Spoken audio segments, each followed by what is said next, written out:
Hey, it's Rich, the Louisiana hobby guy. Today I'm just hanging around in the shop, getting some things done, and I've had a lot of feedback on the Howling at the Moon project that I did last week. So I thought maybe you guys would like to see how I painted it and put it all together and what the final result was. And I'm going to have a special offering during this video.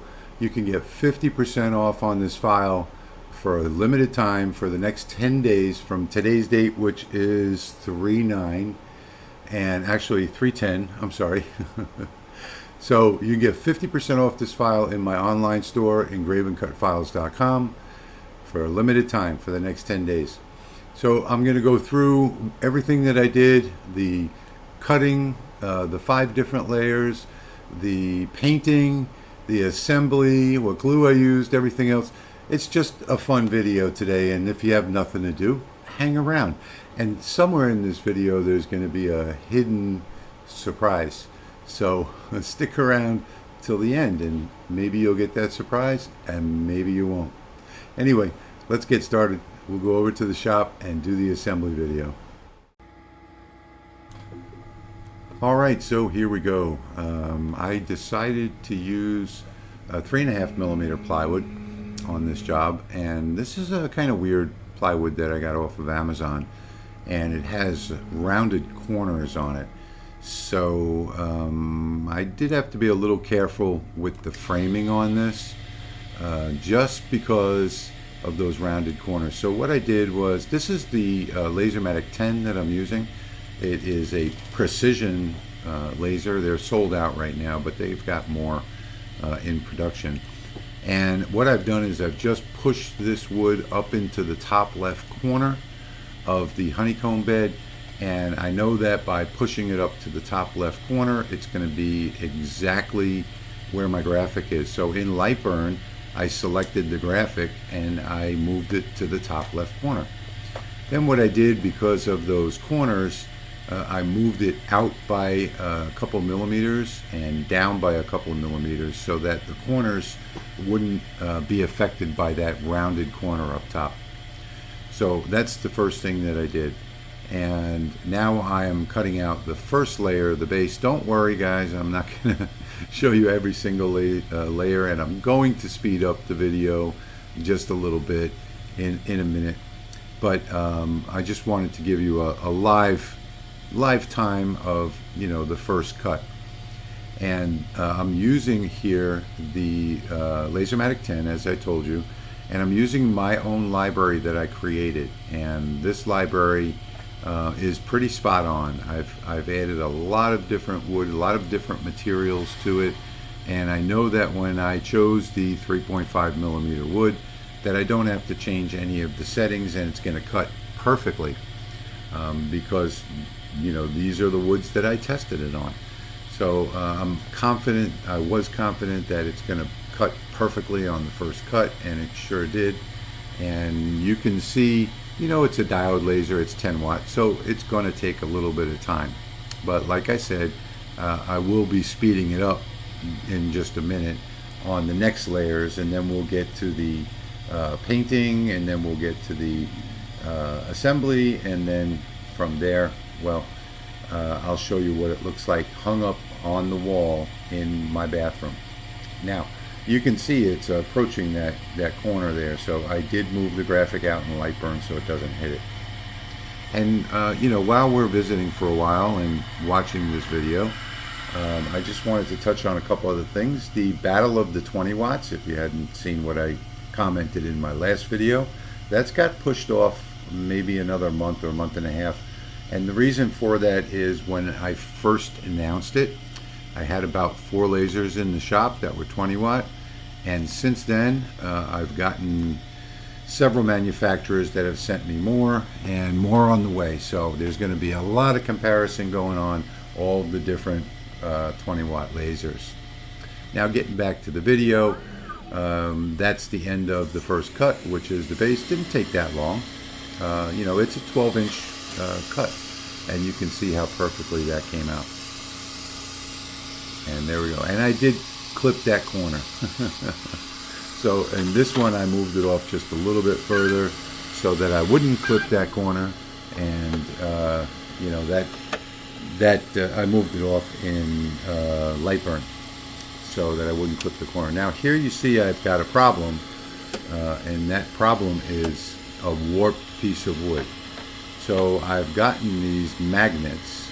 These are called the world's most powerful magnets. I'll put a link down below in the show more section if you want to take a look at them on Amazon. But these magnets are incredible, and they will hold down up to 4mm wood just by putting the magnet on top of the wood. It'll pull the wood down. So now you see I've placed that in a strange place. Well, the reason why I did that is I went to Lightburn and I clicked on the map icon to move the laser head, and I moved it to a spot on the graphic where I know that it's not going to conflict with the cutout of this next file that I'm about to do. So now I'm just going to put another one on there for good, you know, for just to be safe, and make sure the whole thing is flat, and just check the bottom of the graphic. Everything's clear, so I can now get started and run this file. And again, these are called the world's most powerful magnets. And I'm just doing another frame just for safety's sake, because the last one did clip that rounded edge up there. So I moved the graphic down in Lightburn, and now you can see that it is perfect. So we're ready to cut, and I'm going to speed this one up for you. I really wish that the laser could cut like this in real time. Wouldn't that be something? But you know, you can't. You can almost get there with a CO2 laser. So if you have a CO2, you're going to be pretty close to this speed, what you're seeing right here, depending on the power that you've got. So I am cutting out the deer layer in this video here. And another thing I wanted to bring up too is the library, and I think I've already talked about it, but you can get this library in my online store, engraveandcutfiles.com, and you know, it's going to make your life a whole lot easier. As far as if you have a 10-watt laser, you really don't have to play much with your settings to dial them in, because I've already done that. So take a look at that. If you have a 10-watt laser, it's worth every bit of $7.99, and I think you're going to like it. So I've gotten great feedback so far, and here we are. We're finishing the end of this particular layer, and we're getting ready to move on. So now it's finished. We'll come back to real time, and you're going to see just how well this library works. I didn't, you know, do any testing whatsoever. I just went to the library, picked the width of the wood, and clicked assign to layer. And it was that easy. And there you can see I did a good job this time getting the perfect corner in the top left, just by moving the graphic down a little bit. And there is the final product for that layer. Now, sometimes you will get a few little pieces. The smaller they are, the more likely they are to get stuck in the cut. Now, it doesn't mean it didn't cut through. It just means that they're stuck. If there's like a little turn or a couple of turns, it's hard to get them out, even though they are cut all the way through. But there is the final layer, and it just did a fantastic job on that. Now, here is the assembly, or what you might call how it's assembled anyway. So this is the very first layer right here, and then on top of that comes the trees and the moon, and on top of that layer comes the wolf howling at the moon, and then finally comes the deer. And I just finished designing this file, so I did not do the spacer yet, but I did wind up adding a spacer on the top layer, and you can use multiple spacers to get a more 3D effect on your own.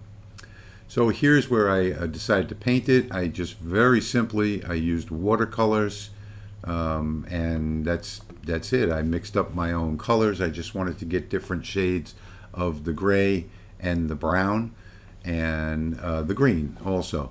So I did a little bit of mixing here, mixed these up, and came out excuse me, came out with the final product, and I'm pretty happy with it. Then I discovered that these twist tie holders, these zip tie holders, work perfectly for a picture frame hanger. Who'd have thought it?